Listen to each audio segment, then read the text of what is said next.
Check 1, 2. Why don't we get started this morning? We'll stand. And I think this is the final one, right, Roxanne?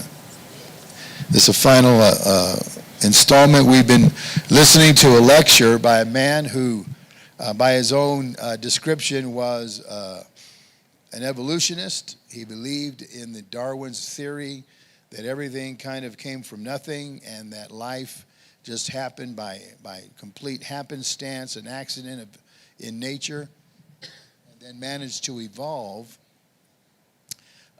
despite all the stresses of going on in a chaotic universe.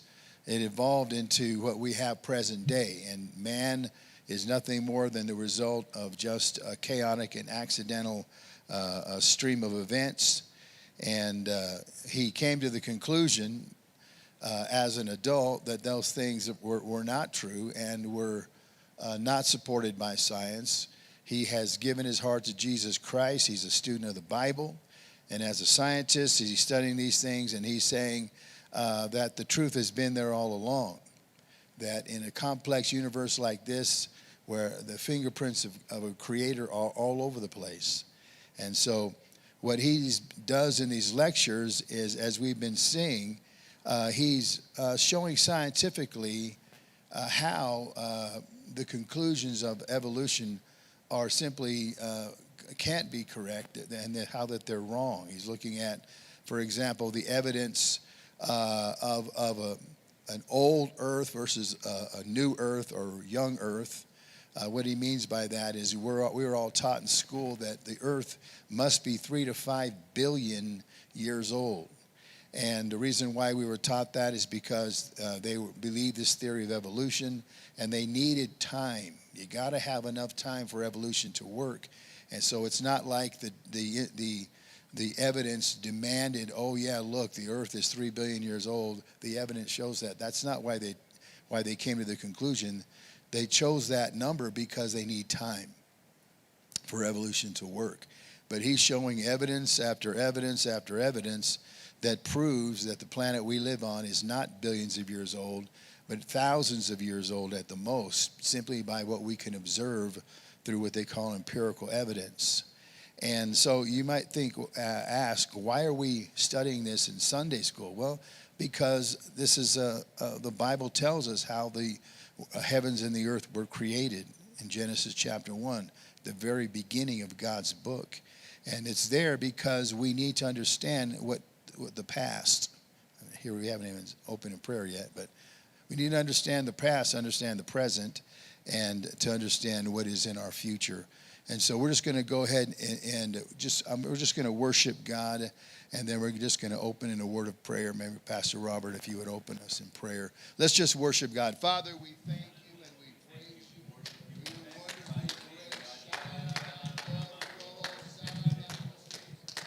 you. Amen. Jesus.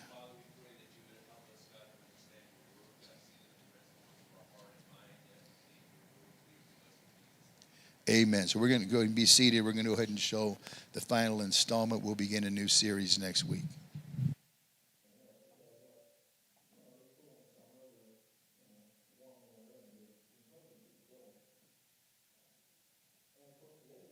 In Europe, because they're cool in the summer, they're warm in the winter, and they're incredibly cheap to build.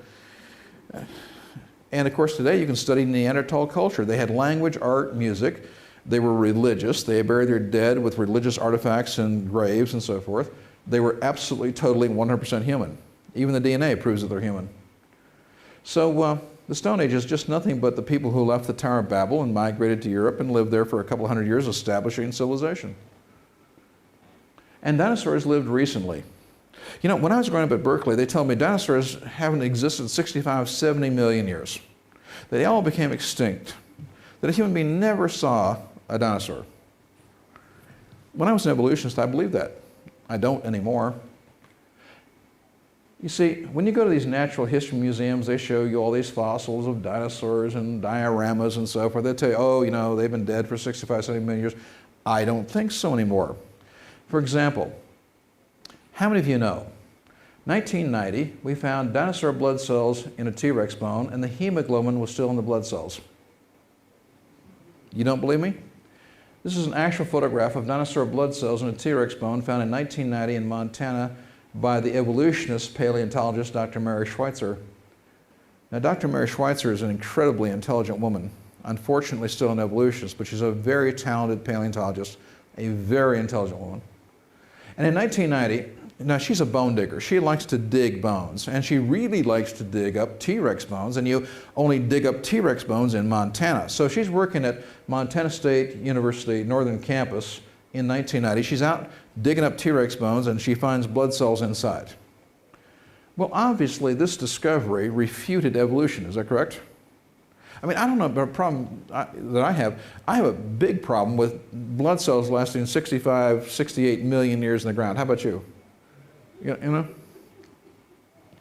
Well, when she found this contradiction to evolution, the university wanted to reward her, so they fired her. But being a very resourceful, very intelligent woman, she got a job at a actually better university. It was kind of like being kicked upstairs. She got a job with North Carolina State University. In March of 2005, she's back in Montana digging up T-Rex bones, because that's what she really likes to do, and she found this, dinosaur flesh. This is real, fresh dinosaur flesh. It was soft, moist, resilient. You could squeeze the blood out of it. This little ligament right here was still elastic. You could pull it apart and it would snap back together. This is a blood vessel. These are blood cells. She is asking this question. How could these cells last for 65 million years? I think she's asking the wrong question. I think the question she should be asking is, are they 65 million years old? And in Spain, reported by the National Geographic magazine, well, this is 2006, we found supposedly 10-million-year-old frog and salamander fossils, but inside we found fresh bone marrow. Again, I have a problem believing that bone marrow could live and exist in the ground for 10 million years, And we have found what are called living index or key fossils. Now, let me explain something, folks. I said earlier, evolutionists do not use radiometric dating processes to date anything because they all have 5 false assumptions, 7 false assumptions, and none of them work, correct? So how do evolutionists date these layers that are in the ground? They don't use these modern scientific techniques because they don't work. This is actually how they do it. They tell us how old the rock layer is by the fossil you find in it. Then they tell you how old the fossil is by the rock layer you found it in. Should I repeat myself? They tell us how old the rock is by the fossil you find in it. Then they tell you how old the fossil is by the rock you found it in. Everybody with me? Yeah. And these fossils are called key or index fossils. Now, the problem is we find them alive today. For example, the coelacanth fish, the lobed-fin fish that's so ugly only a mother would love it, supposedly extinct for 70 million years. 100 million supposed years ago, this is the fish that supposedly evolved into the amphibians and then became extinct itself 70 million years ago, after it evolved into the amphibians. Or the Neopalina, a mollusk supposedly extinct for 280 million years. Or the Lingula, a brachiopod supposedly extinct for 400 million years. Or the taro branch, supposedly extinct for 300 million years, have all been found alive recently. The coelacanth was found alive in December of 1938 in the Comoros Islands, north of Madagascar, east of Africa. But they were found alive in December of 1938. They have never changed. They look exactly like fossils that are supposed to be over 300 million years old. They've never changed, and they're still alive. Now, if they're alive and they've never changed, is it possible that they could have evolved into the amphibians? Well, that's a stretch. And exactly 60 years later, in 1998, we found another population of coelacanths alive off the coast of Indonesia, 5,000 miles away from the first population. Evolutionists are starting to say, well, they're not extinct, and maybe they're a lot more common than we thought they used to be, Well, all of these have been found alive recently. Now let's think about this and kind of wrapping things up. We have evidence that the earth and the universe cannot be old. It doesn't matter whether you look in the earth, on the earth. We have more than enough evidence to convict. Doesn't matter whether you look near the earth, in the solar system, in the galaxy, across the universe. We have more than enough evidence to prove it is all young, perfectly consistent with 6,000 years of age. Now, let's be good scientists. Let's take a look at the sheer weight of evidence. Now, evolutionists have 5 major arguments in which they suggest it may be billions of years old, but there's not 1 ounce of proof that it is old. Do you understand me? Evolutionists have not 1 proof that is undeniable that it is old. They only have 5 major arguments to suggest it might be old. We have over 200 arguments to suggest and prove it is young. Okay, so they have 5 arguments that suggest it might be old. We have over 200 arguments that prove it's young. Now let's just be good scientists. Now they have only 5 major arguments that, well, suggest it might be old. We have over 200 proofs that it is young. Now, just being a good scientist, sheer weight of evidence, which one of those 2 would you go with? Well, I think young is the only reasonable scientific answer. Is that correct? Now, Sir Charles Lyell, the evolutionist who was the mentor of Charles Darwin, wrote a set of 4 books starting in 1830 to 1837 called Principles of Geology, volumes 1, 2, 3, 4. And these are the basic books that are the foundation of all evolutionary geology today. He is the man most responsible for the expression, the present is the key of the past. Now, evolutionists believe in what is called uniformitarianism. Uniformitarianism means this: it's the belief, the faith belief, that all the natural laws, all the natural principles, everything has acted uniformly in exactly the same way for an eternity past. So an evolutionist believes in uniformitarianism. It is the belief that all the natural laws, all the natural processes have acted uniformly throughout an eternal past, and that only random chance working through eternal mass, energy, and time have produced all the complexity we see in the universe today. Now here's my last comment to you folks. If Charles Lyell, this great evolutionist, is correct, if the present is the key to the past, then it all has to be young and cannot be old.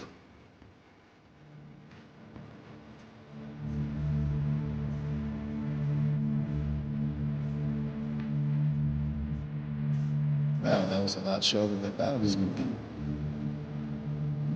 So I think this would give us an opportunity to kind of discuss this. Whenever I've done Sunday schools similar to this in the past, where I've used a lot of video.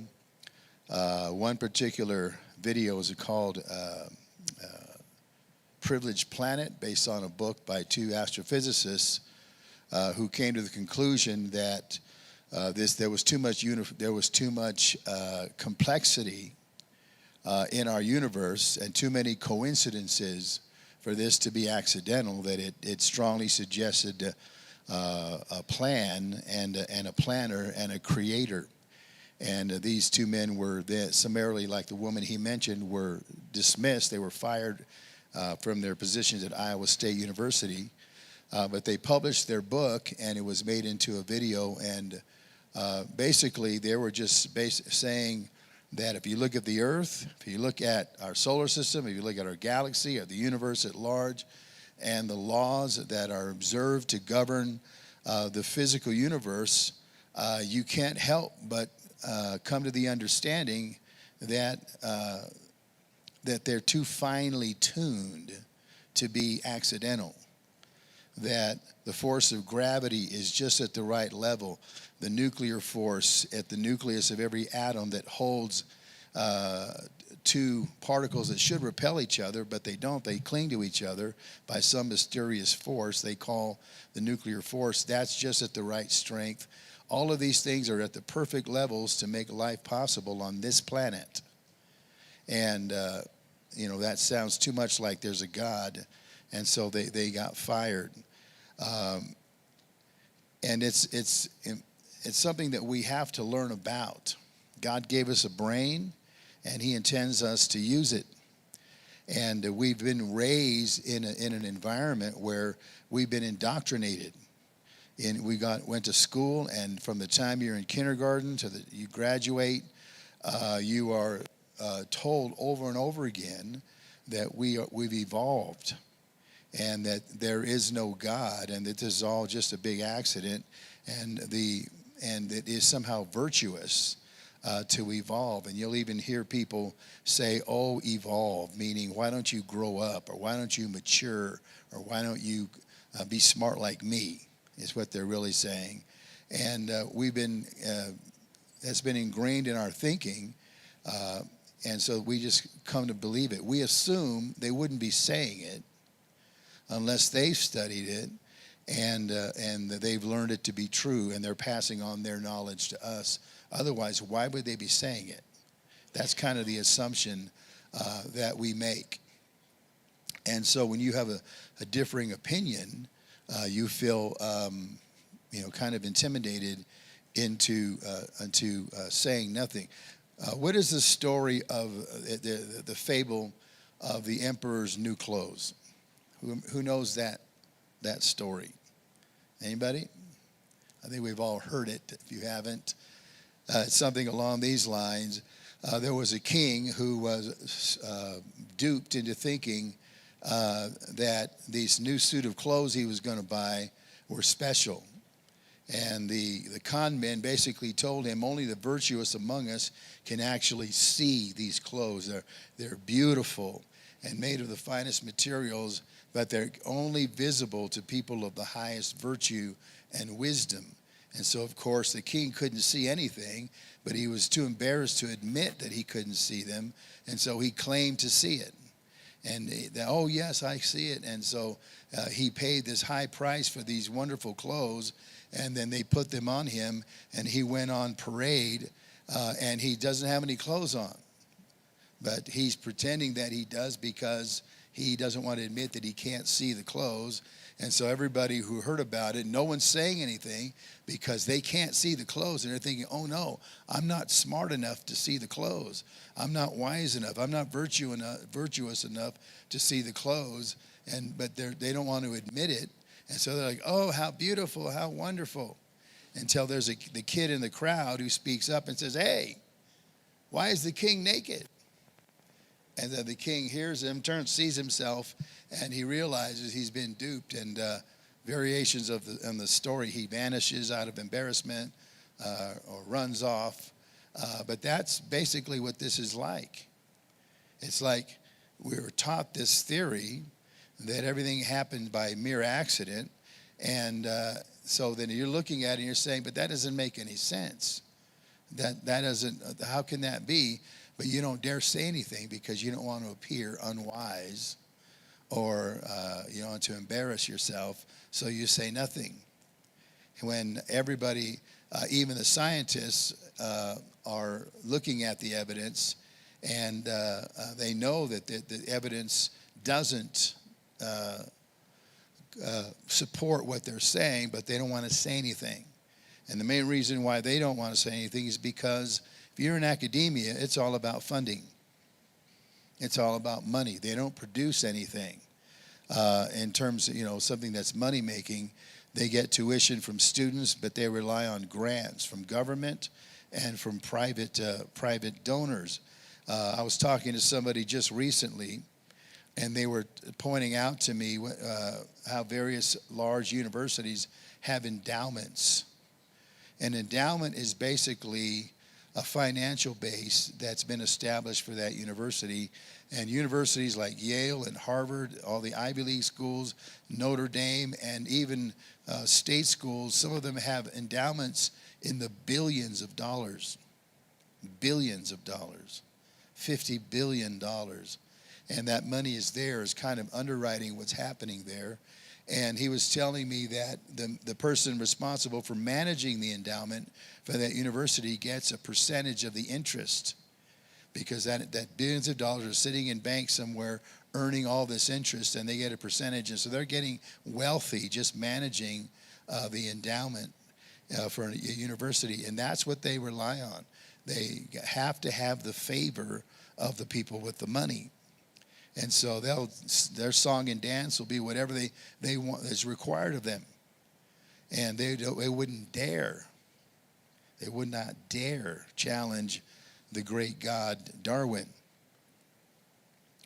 They have to bow down. I mentioned how that I was at the Natural History Museum in Mexico City some years ago, and some of the displays are incredible, the various ancient civilizations from Mexico and the things that they built, and a lot of the stone monuments and other things. But at the very beginning, where you come in the door and you start, this timeline is this almost like a shrine, like an altar to evolution.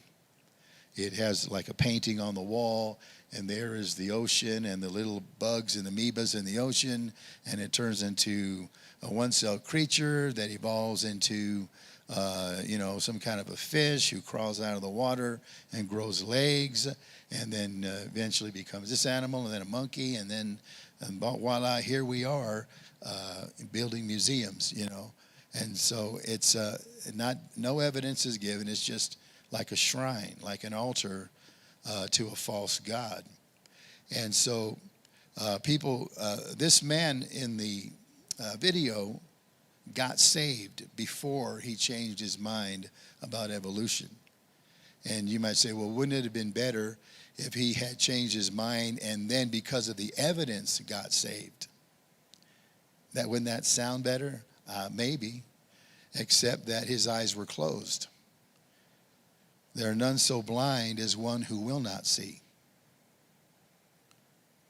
That he gave his heart to Jesus, not because it was a scientific decision, it was a personal decision, it was a moral decision.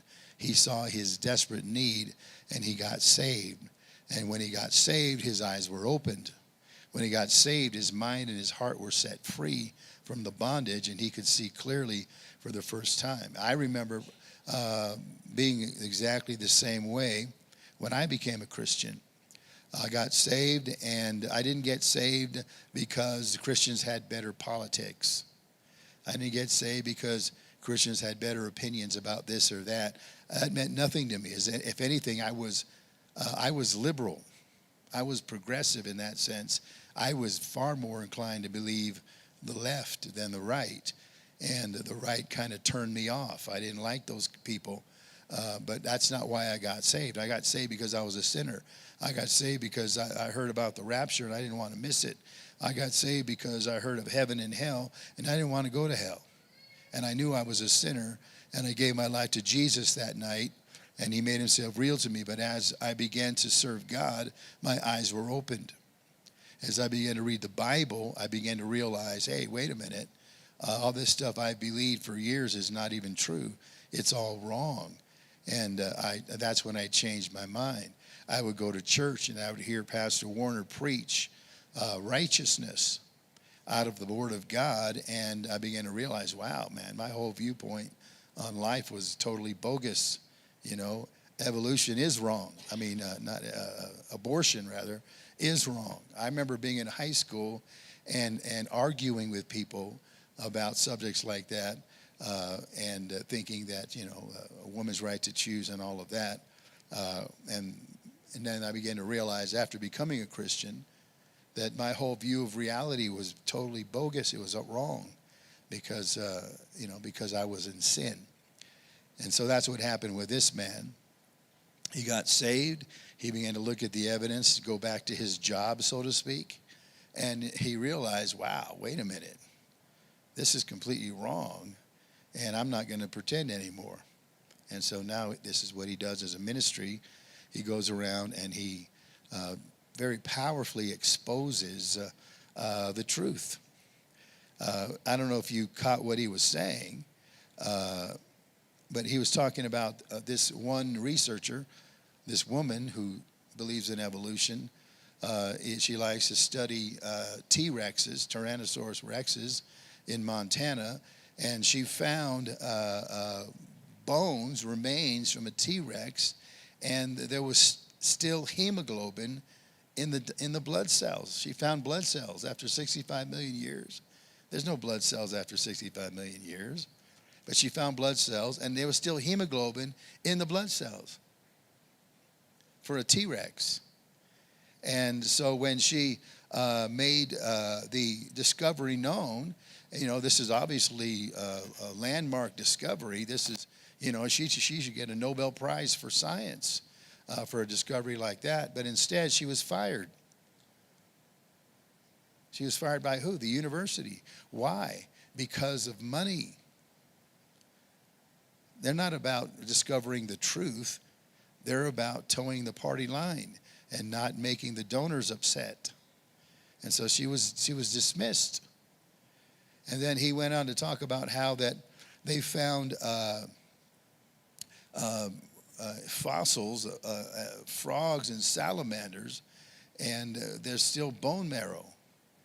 When again, these are supposed to be tens of millions of years old, and yet the evidence debunks that idea.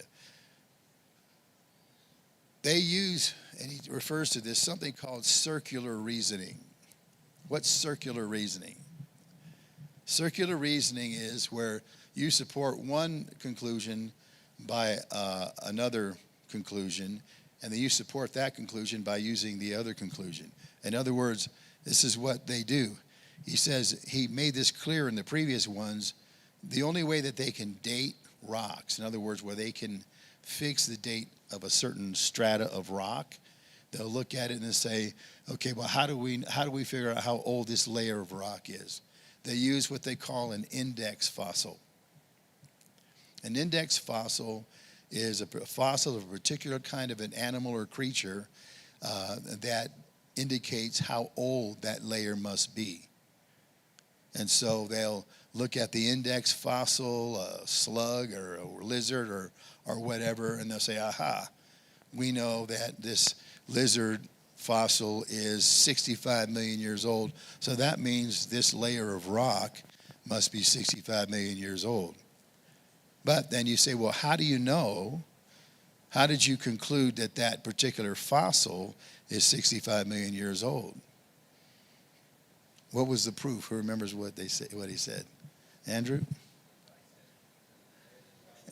Yeah.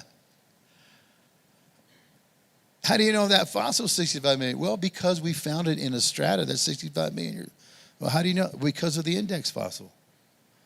Yeah, but how do you know how the index? But because of the strata that it's in. Yeah, but how do you? They support the other. It's called circular reasoning. And what's baffling about this, and even a little bit irritating, I guess, is that these are supposed to be scientists. At the very least, a scientist is an individual who claims to be in pursuit of the truth, regardless of where the chips fall. Just look at the evidence, study the evidence. Who cares about past conclusions and who's paying for what? Just find out what the truth is. And we just assume that people who call themselves scientists, that's just who they are and what they do. That their intellectual integrity would not allow them to do this, and yet they do this every day. And you say, well, why? Because they need the job. Because they're getting paid very well. And they want to be able to publish papers, and they want their papers to be peer-reviewed, and they want to have credibility in their particular chosen field. And if they start making controversial statements, like the evidence doesn't support their conclusions, then they're going to lose all that. They'll have to go get a real job. And you might say, well, that sounds really cynical and overstated. It really isn't. That's just the truth. And my brother Ernie was halfway through a psychology degree when he became a Christian. And never mind about the merits of a bachelor's degree in psychology in terms of getting a job, but he was halfway through. He got saved and began to go back to class, and suddenly he began to realize that all this stuff they were learning was absurd about human psychology and human motivation, and because it's all based on the theory that we were animals, that we're just animals. And so animals act like animals, right? Don't you expect an animal to act like an animal? I was reading an article years ago about this man who studied rhesus monkeys and came to the conclusion that rhesus monkeys changed mates every 7 years. And so that's the natural order of things. We're descendants of the monkeys. We are evolved primates. And so it's just natural for us to change mates every 7 years. That was his regarded scientific conclusion based on the idea that we were evolved from monkeys. And so they, these are absurd conclusions. Sigmund Freud is held up as this paragon of discovery and scientific thought and psychology. If you've ever read any of Sigmund Freud's theories, the guy was a nutcase. You say, that's a pretty strong statement. Go ahead and read his theories. Sexual repression. And certain things that I'm too embarrassed to mention, frankly. The guy had a problem. The problem was he was a pervert. And yet he's held up as this master of human psychology. So my brother was studying this stuff, and you got to know him. He started to get vocal about it in class. He started to say, whoa, wait a minute. That's and he started to counter. You don't counter the professor, because the professor can't engage with you, in a give and take kind of a conversation. They're not there for that. They're to disseminate the information, and then they're going to give you the test. And if you don't give them the answers he gave you, you're not going to pass. And so he kind of got in some hot water, and so he was going to withdraw. He was going to quit. And so he talked to me about it, and I said, you know what? You're halfway through the degree. Just change your major. Don't drop out. And so he got into something called information management systems back in 1979. And that became basically program writing for computers. And he became a programmer. And at one point, he was fluent, if you will, in 5 computer languages, 3 of which are no longer used. He got involved in something called data warehousing early on, and he was one of just a handful of people in the world at the time who were doing that. I remember he was flying all over the world, staying for weeks at a time, redoing the databases for, like airlines and major businesses and whatnot. Of course, he did very well, but he went on to serve God. But he realized when his eyes were opened and he became a Christian that what he was being told, being taught, was absurd. Not just incorrect, but bizarre, because it was based on a false premise.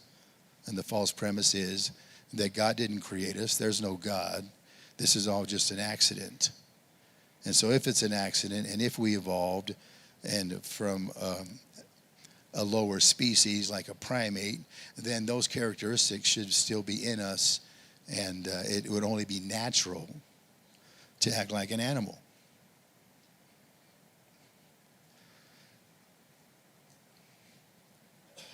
He was talking about this creature that was a population of these creatures that were found to be alive. They were teaching for years and writing papers and whatnot that these creatures were the precursor to the amphibian. What's an amphibian? Nobody knows? What's an amphibian? Okay, that's a reptile. Andrew, what's an amphibian? Oh, an amphibian is, Diana, what's an amphibian? Just right. An animal that can live in or out of the water. And so amphibians, if you're an evolutionist, are a perfect example of the kind of the crossover species. The evidence, look, see, this creature used to live in the water, but then it evolved to be able to come out of the water onto the land. and so then gave rise to all the land animals. And so they had this other animal as the precursor. They found fossils of this particular fish. But then all of a sudden they discover a whole population of these fish that they said were extinct. Thousands of them. And in different locations on the earth. And so and not only that, when they studied them, they were completely identical to the fossil, meaning that they hadn't evolved at all. They're the same. And they certainly hadn't become amphibians, because they're there and the amphibians are here. And so that doesn't make any sense. They're still the same. So they're obviously not the ancestor of the amphibian, and they're obviously not extinct. There's thousands of them. And so that was a great source of embarrassment. And you would think, okay, well, they're scientists. They would say, okay, well, look, we obviously got this wrong. Let's rethink it. They don't. By the way, what do they say if you would confront them with this? What would be their response? Anybody? I want us to start. The whole point of the exercise is to think about it and use our brains. What would be the response? What kind of reasoning would they use when confronted with evidence like that? It's a pretty standard reply, by the way. Go ahead, Andrew. A lot of times I think they just point to time. They need more time, more millions of years when they can't explain something. I think they just go back to how much time they need for that. Yeah, basically the response they give is, that raises a very important question. And obviously we need to continue to study this because there are other elements involved here. But the larger theory is sound. The larger theory being evolution. In other words, we're not going to question the theory. This particular detail, you might have us here, but that's only because we haven't done enough study. But if you donate more money to the university and finance what we're doing, we're going to surely get to the bottom of that. And so they continue. Then at the end, this man mentions something called uniformitarianism. Uniformitarianism is just a long word that means the way things are now is the way things have always been and will always be. So whatever's going on in the earth and in the universe, in present circumstances, whatever you can observe now in terms of processes and laws governing, it was always like that, going back, infinitely back, and it'll always be like that. And again, that's just an assumption based on what? How could they possibly even know that? They can't. It's just a conclusion they've come to, a premise for what they believe and why they believe.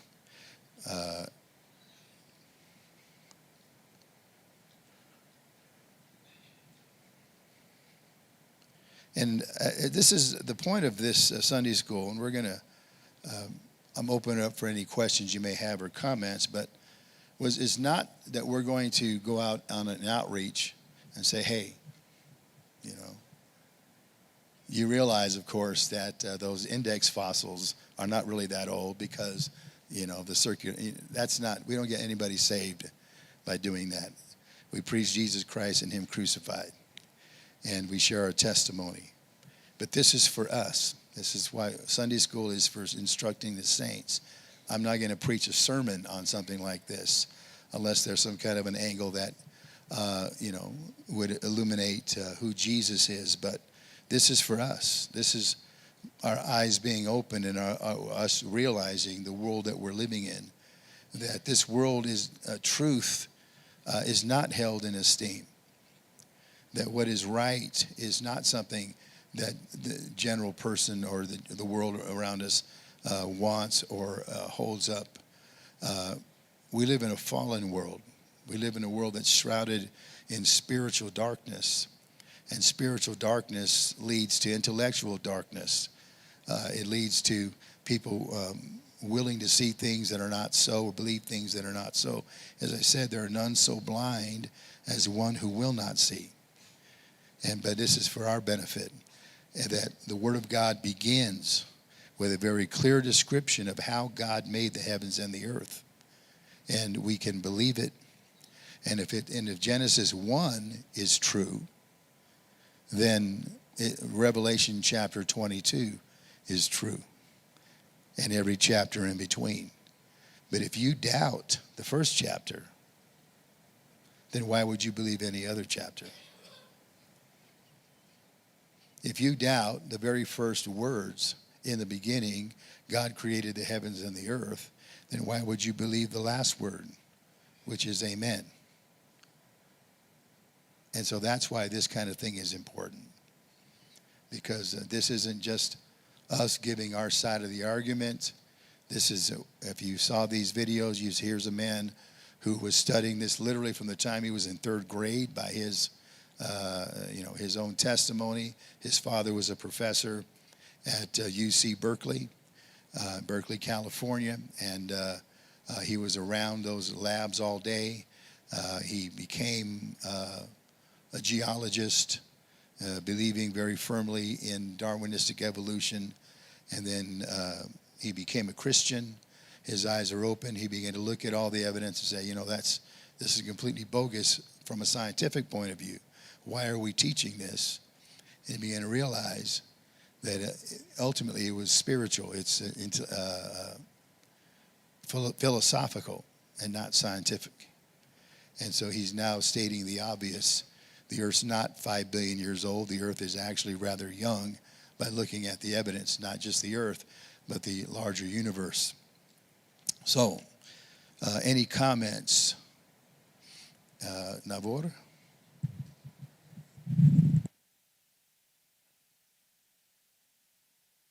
Like when Pontius Pilate was with Jesus, he told him, he asked him a lot of questions, and then he tells him, don't you know the truth? And he didn't even know what is truth.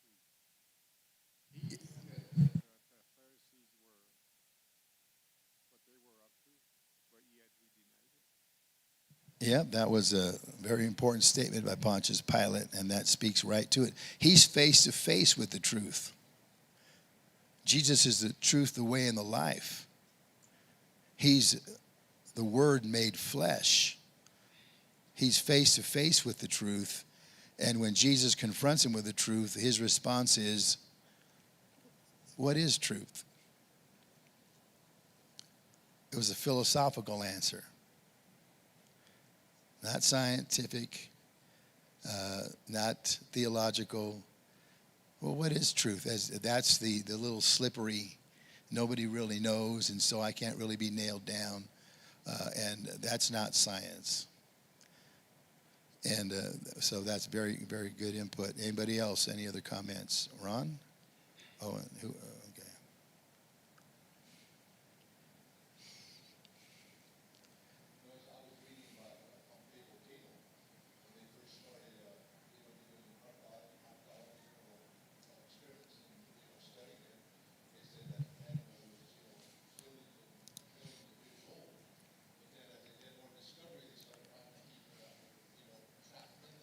Yeah.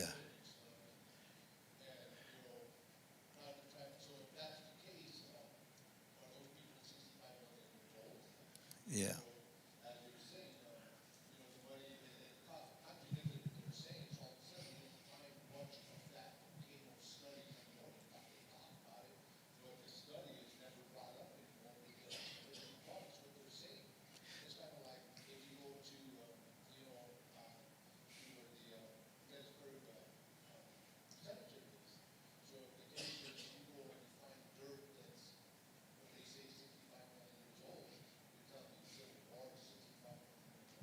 Yeah.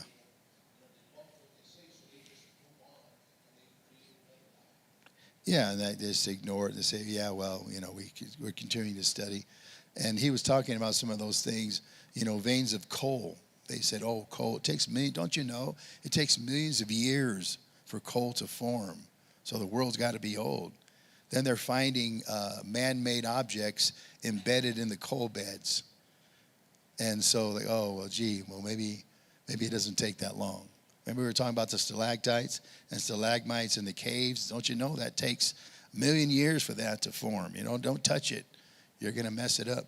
And then they go into these old buildings in the basement, been sitting there for 50 years, and there's stalactites formed on the ceiling. And so obviously it doesn't take that long. So anyway, we're out of time. We're going to start a new series next Sunday. You'll hear more about that.